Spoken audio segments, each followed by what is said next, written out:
The doors did not open. They shattered. Two men came through the glass like they owned everything behind it. Weapons raised, eyes scanning the lobby with the particular coldness of people who had done this before.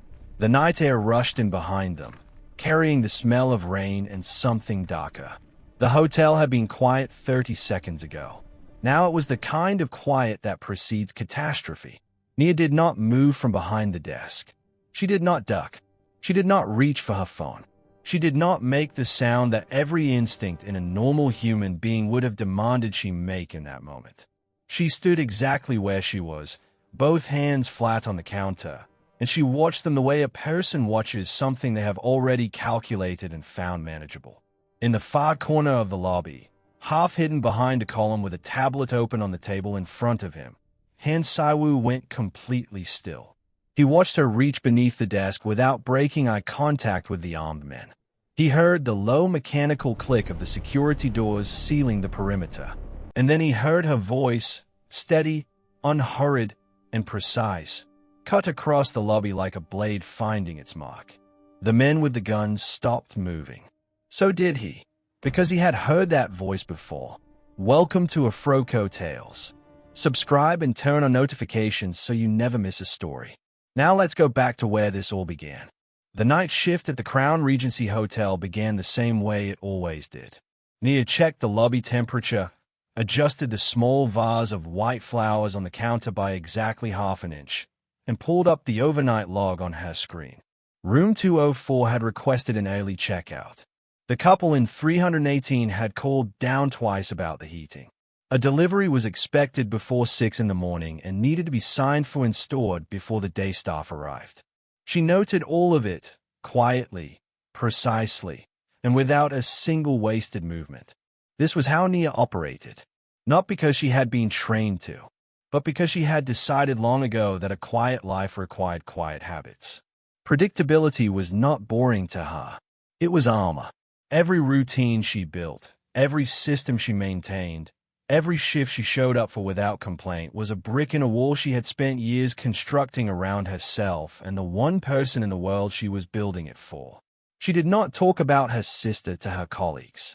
She did not talk about the debt to anyone. She did not talk about the years before this job, before this city, before she had learned that the safest version of a life was one that nobody looked at too closely. She simply worked. At the far end of the lobby, half hidden in the alcove beside the elevator bank, a man sat alone at a low table with a tablet in front of him and a cup of tea that had gone cold an hour ago. Han Saiwoo had been coming to the Crown Regency for 3 weeks. Always the same corner. Always the same table. Always after 10 at night when the lobby emptied and the silence gave him room to think. He was not a man who relaxed easily. But there was something about the order of this lobby at night that he found useful. The way the lights dimmed to exactly the right level. The way the woman at the front desk moved through her work like the whole operation was a machine she had personally calibrated. He had noticed her on the first night and had not stopped noticing her since. Not in the way that most men notice women. In the way that people who understand systems recognize another person who understands systems. He turned a page on his tablet, made a note in the margin, and reached for his cold tea without looking up. That was when the doors came apart. The sound was not loud the way people expected it to be in the movies. It was sharp and immediate and wrong in the way that only broken glass in a quiet place can be wrong. Both men were inside before the echo had finished traveling across the marble floor. One moved left. One moved right. The taller one had his weapon up before his second step landed. The shorter one went straight for the desk. He slammed both hands on the counter in front of Nia and leaned forward until his face was close enough that she could see the tension running along his jaw. He told her to open the cash drawer. He told her he would not ask twice. Nia looked at him, the way she looked at the overnight log, the way she looked at the flower vase when it needed adjusting. Calm, measured, already 3 steps ahead of the moment she was standing in. Her hands did not shake. Her voice, when it came, did not waver. She said, "I need you to look at that camera above my left shoulder." The man's eyes moved involuntarily upward, and in that single second of distraction, Nia's hand was already beneath the desk. The click of the security doors was not dramatic. It was small and mechanical and final, like the sound of a decision that could not be taken back. The taller man spun toward the sound, weapons swinging with him, scanning the lobby for whatever had changed. The shorter man pulled back from the counter and looked at Nia with the particular anger of someone who realizes they have just been outmaneuvered by a person they underestimated. Nia did not move from her spot. She placed both hands flat on the counter again, visible, unhurried, and she looked at both men the way a person looks at a problem they have already solved. Then she spoke. Her voice did not rise. It did not tremble. It carried across the lobby the way a single note carries across a silent room, not by being loud, but by being completely, unnervingly certain. She said, "The police were contacted the moment you came through that door. They will be here in 3 minutes. The exits you came through are now sealed. The exits at the rear of the building require a code that only I have.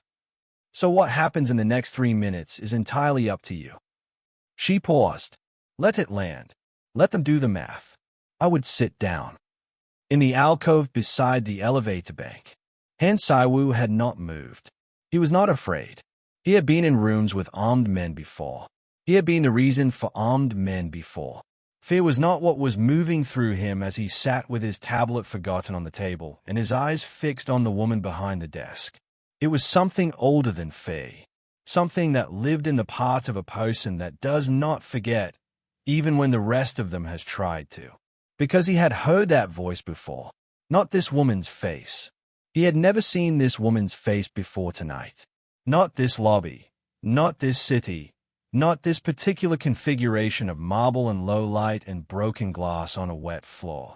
But that voice, that specific quality of certainty in the dark, that way of speaking to dangerous men as though danger itself was simply a variable she had already accounted for.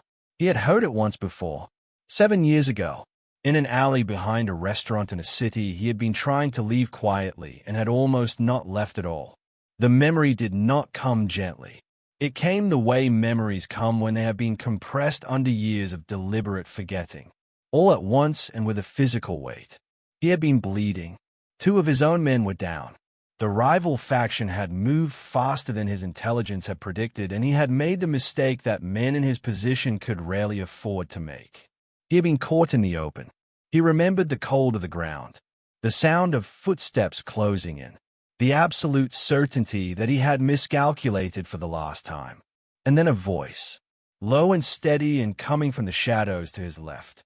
A woman he could not see clearly in the dark, who said to him in a tone so calm it momentarily reset his entire nervous system. The police were contacted the moment they entered this street. They will be here in 3 minutes. Stay down and stay quiet and you will be fine. He had stayed down. He had stayed quiet, and he had been fine. He never saw her face. She was gone before the sirens arrived, gone before he could stand, gone before he could find the words for what a stranger had just done for him in the dark. He had carried her voice for 7 years like something he was afraid to put down in case he needed it again. And now, in a hotel lobby with broken glass on the floor and 2 armed men doing exactly what she had predicted they would do, Han Saiwoo sat completely still and stared at Nia Osei and understood that the world was not as large as he had always believed it to be. The siren started as a distant suggestion, the kind of sound that could still be explained away as something else, an ambulance 2 streets over a patrol car turning in the wrong direction. But they grew. The shorter man heard it first. His eyes moved to the sealed doors, then to Nia, then back to the doors, and something in his face shifted from aggression into the particular kind of panic that arises when a person realizes the situation they are standing in is no longer the one they walked into. The taller man was already moving, crossing the lobby toward the rear corridor, pulling at the door handle with both hands, the kind of pulling that turns into hitting when the handle doesn't give, which it didn't. Nia watched them without expression. She had told them there was a code. She had told them only she had it. She had told them this 3 minutes ago, and neither of them had believed her the way people rarely believe calm women until the proof is already surrounding them on all sides. The shorter man turned back to the desk, and for one moment his desperation sharpened into something more dangerous. He started toward her with the weapon raised and his jaw set, and the look of a man who had decided that if he could not leave, then at least he could make someone pay for it. He crossed the lobby in 6 steps. He never made the 7th. His foot caught something solid and unmoving in the space between the 4th and 5th step, and the momentum that had been carrying him forward became the very thing that brought him down, hard, onto the marble floor, the weapon skittering out of his hand and spinning 3 feet to the left. Han Sai-woo retracted his foot slowly beneath the table, picked up his tablet, and made a note in the margin as though he had simply shifted his legs to a more comfortable position. Nobody looked at him. The doors came open 30 seconds later, 4 officers moving through the lobby with the efficient speed of people who had been given accurate information and knew exactly what they were walking into. The taller man surrendered without resistance. The shorter man was still on the floor, more stunned than hurt, looking at the ceiling with the expression of someone mentally retracing every decision that had led to this particular moment. Both men were cuffed and walked out into the wet night air within 4 minutes of the officers arriving. The lobby returned to silence. Nia came around from behind the desk, crouched down to pick up the weapon the shorter man had dropped, held it carefully by the barrel, and placed it on the counter for the officers to collect. Then she straightened her jacket, returned to her position behind the desk, and pulled up the incident report form on her screen. She filled it out the way she filled out everything. Methodically, completely, without editorializing and without drama. Date, time, number of individuals, description of events in sequential order, actions taken, outcome.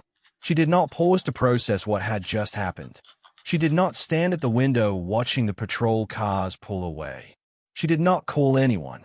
She simply documented the facts the way the facts deserved to be documented and moved on to checking whether the broken glass at the entrance required an emergency repair contractor or whether it could wait until morning. It could not wait until morning. She made the call. From the alcove beside the elevator bank, Han Sai-woo had not moved from his table. His tablet was open. His tea was cold. His eyes had not left her since the moment the officers walked in.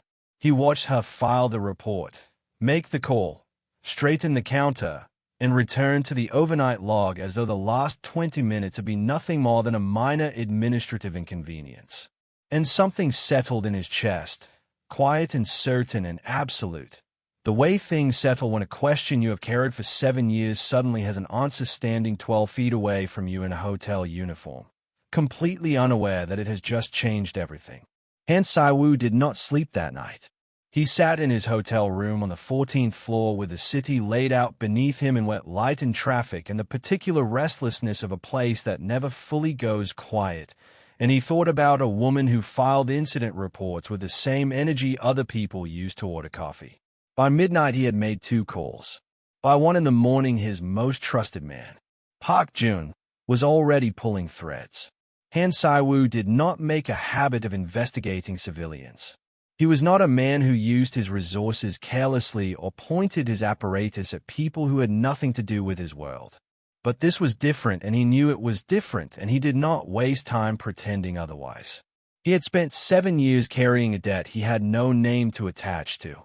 No face, no address, nothing but a voice and the memory of cold ground beneath him and the certainty that he would not have stood up from that alley without her. Now he had a name. He wanted to know what it was attached to. Park Jun delivered his report the following evening, sitting across from Han Sai-woo in the same alcove where the night before had unraveled itself so completely, speaking in the quiet, efficient way that Han Sai-woo had always valued in him. Facts first, context after, no unnecessary color. Nia Osei, 29 years old, originally from Accra, relocated 8 years ago. No criminal record, no affiliations of any kind. Currently employed at the Crown Regency as night shift supervisor.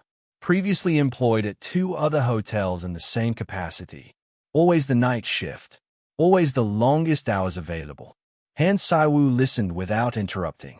She had been working double shifts for 4 years. Not because the hotel required it, because she had requested them.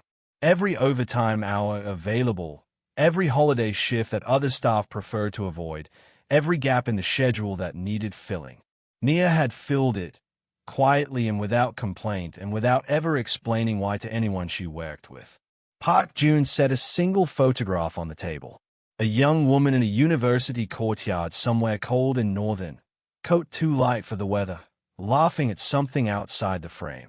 Her name was Adwoa, Nia's youngest sister, currently in her second year of an engineering degree at a university in Edinburgh. Tuition paid in installments. Every installment is traceable back to a single source. Nia. Han Sai-woo looked at the photograph for a long time without speaking. He understood it now. The double shifts. The careful invisibility. The wall of routine that Nia had constructed around herself with such deliberate precision. It was not about her. It had never been about her. Every early morning and every late night and every hour she stood behind that desk when other people were sleeping was an installment on a future she was building for someone else. She was not surviving. She was protecting. There was a difference, and it was the kind of difference that told you everything about a person's character that their words never would. Park Jun waited. Han Sai-woo slid the photograph back across the table, leaned back in his chair, and was quiet for a moment in the way he was quiet when something had already been decided, and he was simply giving it room to settle before he spoke it out loud. Then he said, "Find out what she still owes." Park Jun nodded. "And find out how much longer the sister has left in Edinburgh." Another nod. Han Sai-woo picked up his tablet. Not because there was anything on it that needed his attention right now, but because he needed something to do with his hands while the shape of what he owed this woman became, for the first time in 7 years, something he could actually see clearly enough to repay. He came back on a Thursday, not during the chaos of the evening shift when the lobby filled with arriving guests and rolling luggage and the particular noise of a hotel finding its rhythm, but at 10:17 at night, when the Crown Regency had settled into the quiet that Nia owned more completely than anyone else on the payroll. She saw him cross the lobby toward the desk and felt nothing unusual about it. He had been coming here for weeks. Same corner, same cold tea, same tablet. She had catalogued him the way she catalogued everything in her environment, noted and filed and assigned to the category of things that required no further attention. But he did not go to his corner. He came to the desk, stopped on the other side of the counter, and looked at her with an expression she could not immediately categorize, which was unusual because Nia could categorize most expressions before the person wearing them had finished forming them. He told her his name, Han Sai-woo, and she recognized it the way anyone paying attention to the business section of a newspaper would recognize it, quietly and without reaction. Then he made her an offer. He owned a casino on the other side of the city, the Grand Sienna, 14 floors, 4 restaurants, a clientele that did not use coupons and did not ask about discounts. He needed a head of operations, someone who understood systems the way architects understood buildings, from the inside out and from the foundation up. Triple her current salary, full authority over the floor, his name behind her decisions.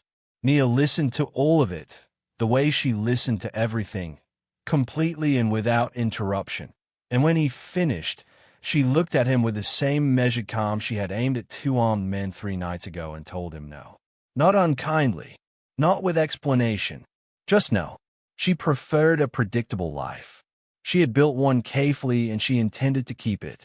Han Sai-woo did not move. He did not argue. He did not reach for a better number or more persuasive angle. He simply stood at the counter and was quiet for a moment, and then he said, 7 years ago I was in this city for the last time before I left to build what I have now. I had enemies who moved faster than I anticipated.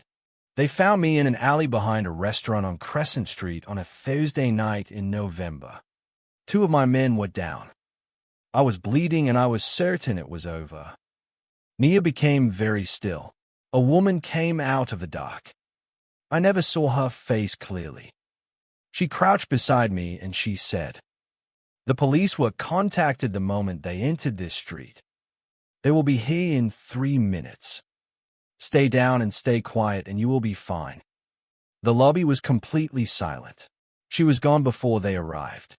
I never got her name. I have never forgotten her voice.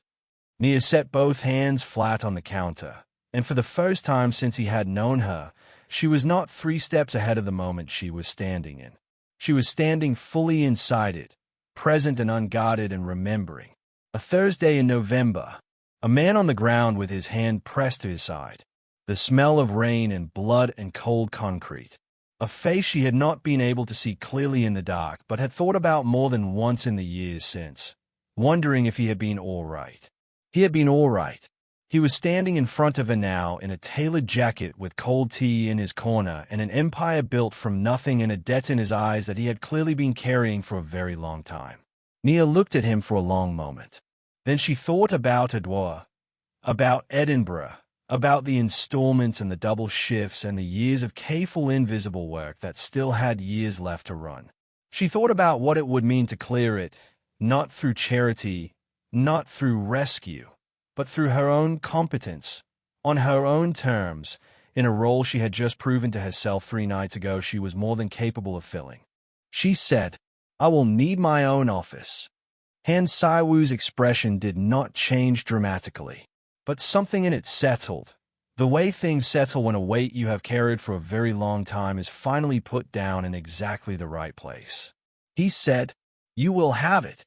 The Grand Siena did not look like a place that tolerated uncertainty.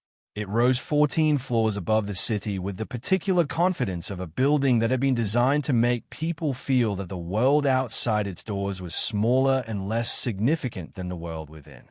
The lobby alone was larger than the entire Crown Regency, polished stone and low amber lighting and the kind of deliberate quiet that money maintains for itself without effort. Nia walked in on a Monday morning with a leather folder under her arm and the same expression she brought to everything, and Han Saiwoo met her at the entrance, introduced her to the floor in 12 words, and left. That was it. 12 words and a set of access codes and the kind of trust that most people spent years trying to earn from a man like him. His subordinates watched him go, and then they looked at Nia. She could feel it immediately. The particular quality of attention that is not curiosity but assessment, the kind of looking that is really a form of deciding. And what they were deciding, without knowing anything about her, was that she did not belong here. The deputy floor manager, a compact and precise man named Shin, received her first directive that morning and implemented it 2 hours late without explanation. The head of security reviewed her proposed changes to the vault protocols, nodded, and did nothing. The scheduling coordinator sent the revised rotation back to her with a note suggesting the previous system had worked adequately for 3 years and perhaps required more study before adjustment. Nia read the note, filed it, and rewrote the rotation anyway. She did not raise her voice. She did not report anyone to Han Saiwoo. She did not call meetings to address the resistance or send emails cataloging the delays. She simply continued working, with the same unhurried precision she had brought to every desk she had ever stood behind, and she let the work speak at whatever volume the work chose to speak at. By the end of the 2nd week, the vault protocols were implemented. By the end of the 3rd, the rotation was running the way she had designed it.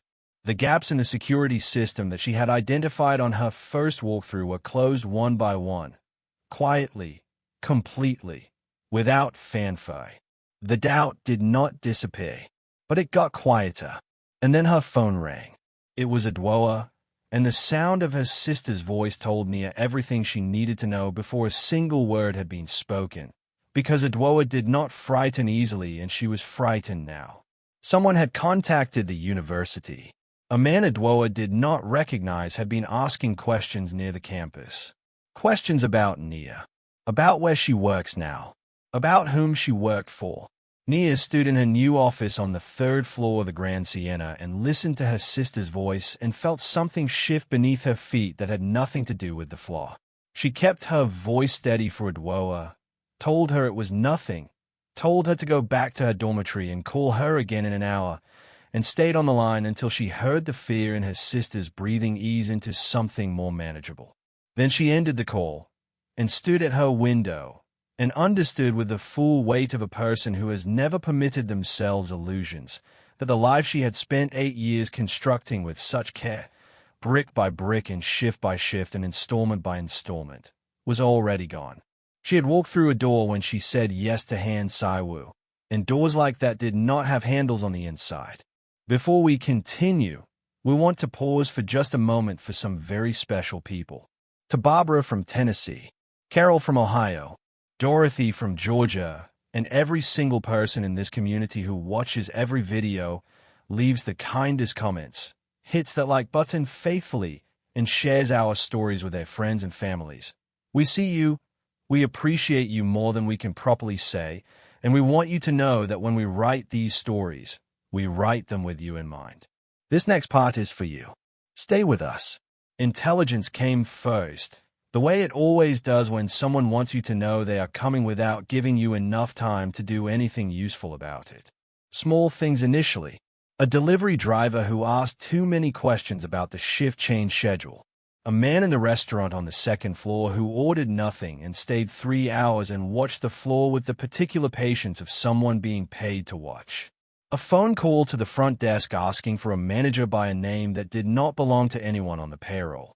Nia logged all of it, said nothing to anyone, and tightened the protocol she had already tightened once.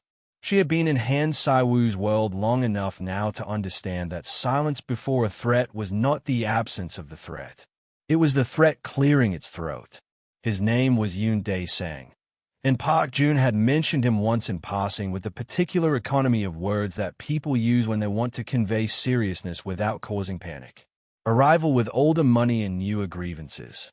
A man who had decided that the Grand Sienna occupied ground that rightfully belonged to his own expansion plans, and who had been watching Han Sai-woo's operation with the focused attention of someone drawing up a blueprint.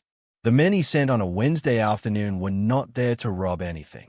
They were there to make a point. There were 3 of them, and they moved through the casino floor with the casual confidence of people who believe the environment they were walking into had not been designed to contain them.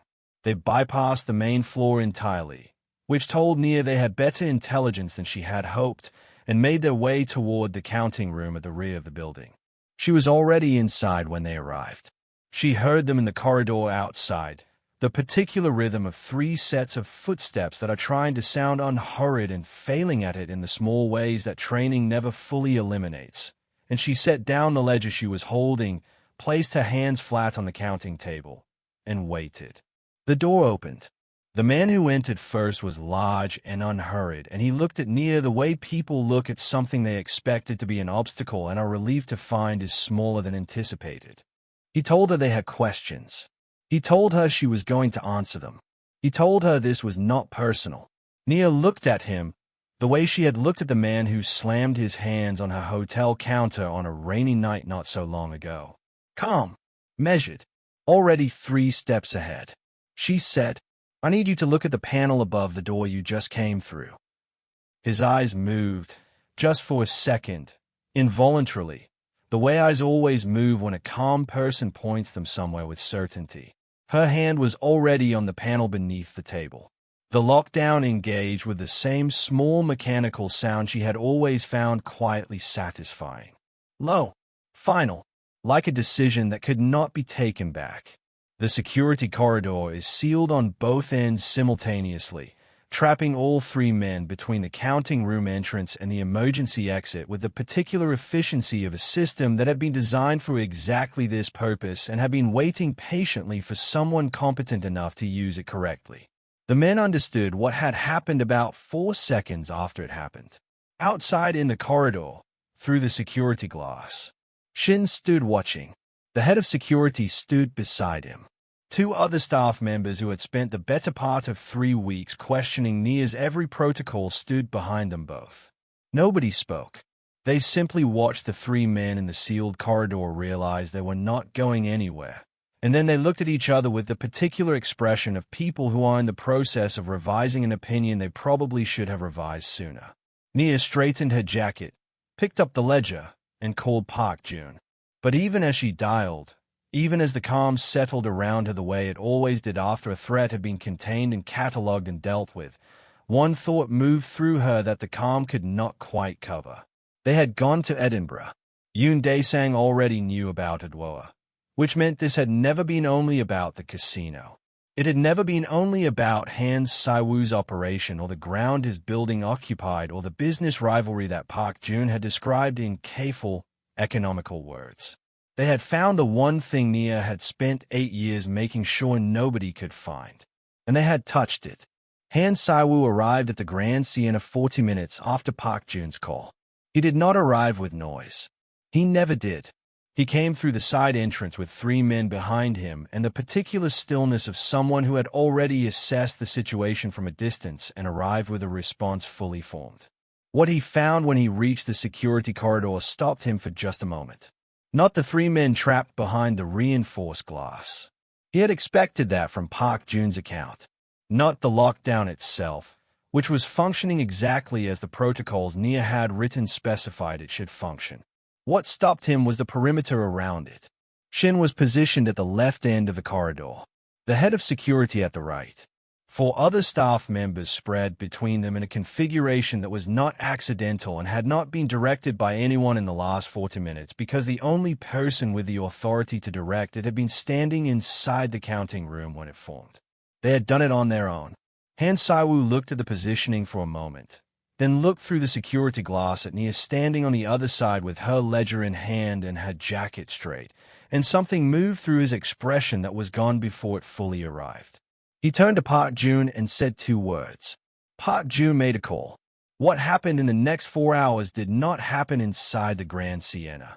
It happened in 3 other locations across the city simultaneously, with the quiet, coordinated efficiency of an organization that had been built over years for exactly this kind of response, and by the time the sun had fully set, Yoon Dae-sang's operation had been reduced to something that would require years to rebuild and considerably more patience than the man had ever demonstrated. Yoon Dae-sang himself sat across from Han Si-woo in a room that was not a pleasant room, and he was considerably less composed than the men he had sent to the Grand Sienna that afternoon. The conversation was not long. Han Si-woo did not require length when clarity was available. He said what needed to be said about the casino, about the territory, about the cost of moving against something that belonged to him. And then he said what needed to be said about Edinburgh, about the young woman in the coat that was too light for the weather, about the man who had been asking questions near the campus. He said it once, in the tone he reserved for things he intended to say exactly once. Yoon Dae-sang heard him. By midnight, 2 of Han Si-woo's most trusted men were on a flight to Edinburgh, not to make noise, but to make sure that the noise that had already been made in that direction was permanently discontinued. A quiet word in the right places. A removal of the pressure that had been applied to a university campus by people who had no further capacity to apply pressure to anything. A Kdrama would never know how close it had come. Han Si-woo said nothing to Nia about any of it. He returned to the Grand Sienna the following morning, acknowledged the contained situation with a single nod to Shin, reviewed the security corridor footage for 11 minutes in his office, and then sent Nia a message asking for the updated vault report when she had a moment. He did not mention Edinburgh. He did not mention Yoon Dae-sang, or the conversation in the unpleasant room, or the 2 men on the flight north. Nia found out on a Thursday.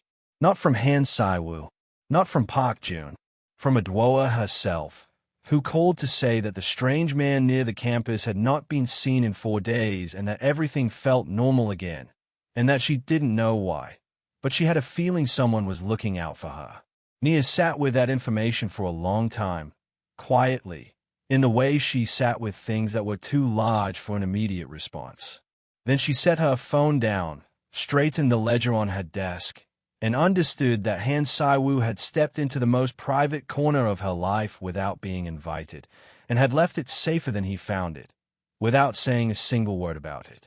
That was the part that undid her, not the gesture itself, the silence around it. She did not go to him immediately. That was not how Nia was built. She did not move toward things before she had sat with them long enough to understand what she was actually feeling and why, and what she was feeling in the 2 days after Dwoa's call was something she did not have a clean word for. It was not gratitude exactly, though gratitude was part of it. It was not anger, though there was a thin edge of something adjacent to anger in the fact that he had moved through her private world without asking. Even if everything he had done inside it had been protective. Even if the result was her sister safe and unaware on a campus in Edinburgh in a coat too light for the weather, laughing at something outside the frame. What it was exposure. For the first time in 8 years, someone knew exactly where Nia was vulnerable and had walked directly to that place and stood between it and the thing that threatened it, without making a sound, without asking for acknowledgement, without leaving any evidence of themselves except the safety itself. She was not calm about it. She noticed that about herself with the same clear-eyed attention she brought to everything. Nia Osei, who did not shake during robberies, who activated lockdown systems with the composure of someone completing a routine task, who filed incident reports while broken glass was still settling on a marble floor, was sitting in her office on the 3rd floor of the Grand Siena with her hands wrapped around a cup of tea that had gone cold, and she was shaken. Not broken, not undone, but shaken the way a very solid thing is shaken when it encounters a force it had not calculated for and finds the force is not hostile. On the 3rd day, she received a notification from her bank. She looked at it for a long time, read it twice, set her phone face down on the desk, and then picked it up and read it a 3rd time. The remaining balance on the family debt, 4 years of double shifts and careful invisible installments still left to run, was gone. Cleared in a single transaction at 6:47 in the morning with no note attached and no name in the reference field beyond a series of numbers that Park Jun would later confirm meant nothing traceable to anyone. Nia sat with that for a very long time. Then she went downstairs. Han Sai-woo was on the casino floor, reviewing something with Shin near the main entrance, and he looked up when she came down the stairs and waited with the particular patience of a man who had said everything he intended to say through actions and was prepared to wait as long as necessary for the response. Nia stopped in front of him. She did not have a speech prepared. She had sat with what she wanted to say for 3 days and had not found a version of it that felt equal to what needed expressing. So she said nothing about Edinburgh and nothing about the bank notification and nothing about the 8 years of careful invisible work that had been resolved in a single transaction at 6:47 in the morning. She simply looked at him. Han Sai-woo reached into his jacket, produced a single key card and a transfer document, and held them out to her. Full operational control of the Grand Siena. Her name on the authority line. No conditions attached. No ceremony. No speech. Just the weight of the card in her hand and the particular silence of 2 people who have settled something between them that was never going to be settled with words. She took it. The next morning, she arrived at the Grand Siena 2 hours before opening, when the floor was empty and the amber lights were still on their overnight setting and the whole building held the specific quiet of a place that was hazed now in a way that nothing had been hazed before. She stood in the center of the floor, key card in her hand, and understood fully and without resistance for the first time that the predictable life she had lost was exactly the price of the one she was standing inside. She had paid for it. Every shift, every installment, every careful, invisible brick of a wall that the world had eventually walked through anyway. And what was on the other side of that wall was this. She straightened her jacket and went to work. There's a version of this story that ends with the key card, with Nia standing in an empty casino in the amber light of early morning and understanding that the life she had lost was the price of the one she had gained. But that is only where the narrative ends. It is not where the meaning ends. Because what happened between a dark alley 7 years ago and a casino floor on a quiet morning was not luck. It was not a coincidence dressed up as fate. It was not the universe arranging itself romantically around 2 deserving people. It was a return on investment, the most honest and uncomplicating kind. The kind that does not announce itself or arrive on schedule or come wrapped in anything recognizable, but comes nonetheless, because it was always going to come, because that is what certain things do when you plant them deeply enough and do not stand over them waiting. The first thing this story asks you to understand is that calm is not a personality trait. It is a skill. Nia was not born unshakable. Nobody is. What she was born with was the same raw material every person is born with: fear and instinct, and the entirely reasonable desire to survive whatever is currently threatening survival. What she had built on top of that raw material, through years of quiet, deliberate practice, was the ability to create distance between a threat and her response to it. A half-second of stillness between the stimulus and the reaction.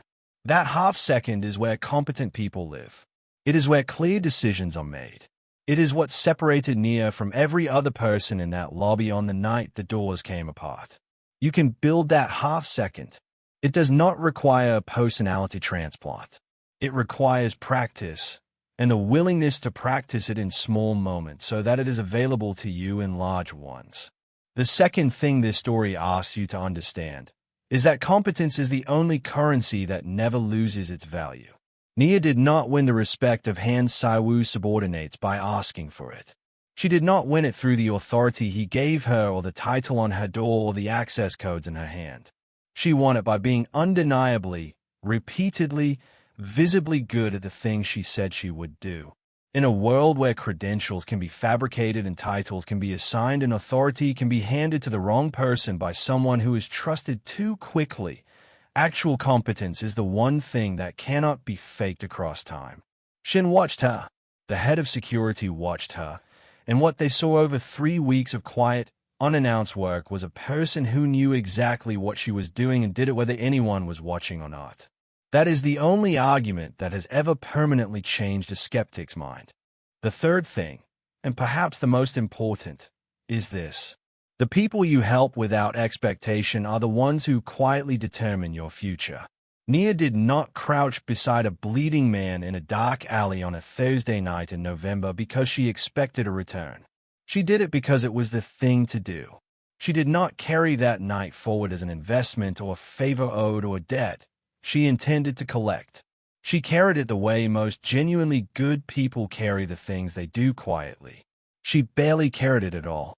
And yet, 7 years later, that single unremarkable act of human decency had cleared her family's debt, secured her sister's future, and placed her name on the authority line of a 14-floor casino in the middle of a city she had once moved through in deliberate invisibility. Not because the universe is sentimental, but because the people we help without expectation remember. And the people who remember, when they become powerful enough to act on what they remember, do. Plant kindness in the dark. It finds the light eventually. It always does. The cost Nia paid was real. The quiet life she had built and lost was real. The years of careful, invisible work were real. But what she built in the place of all of it was permanent in the way that only things built on a foundation of genuine character are permanent. It could not be taken. It could not be threatened into compliance. It could not be cornered in a counting room and intimidated into surrender. It simply stood, the way she had always stood, steady, unhurried, and already 3 steps ahead. And that is where we will leave Nia and Han Siwoo today. We hope this story stayed with you the way we intended it to. We hope it gave you something useful to carry into your own week, your own quiet moments, your own half-seconds of stillness before the response. Before you go, we want to ask you something that genuinely makes our whole team smile every single time we read the answers. Where in the world are you watching this right now? Drop your city, your state, your country in the comments below, because this channel is growing into a family that stretches across continents and time zones, and we never take that for granted, not for a single video. Knowing that someone in London and someone in South Africa and someone in a small town in the American South, all sitting with the same story at the same time, that is not something we are able to describe properly. It just fills us up. Thank you for watching. Thank you for staying all the way to the end.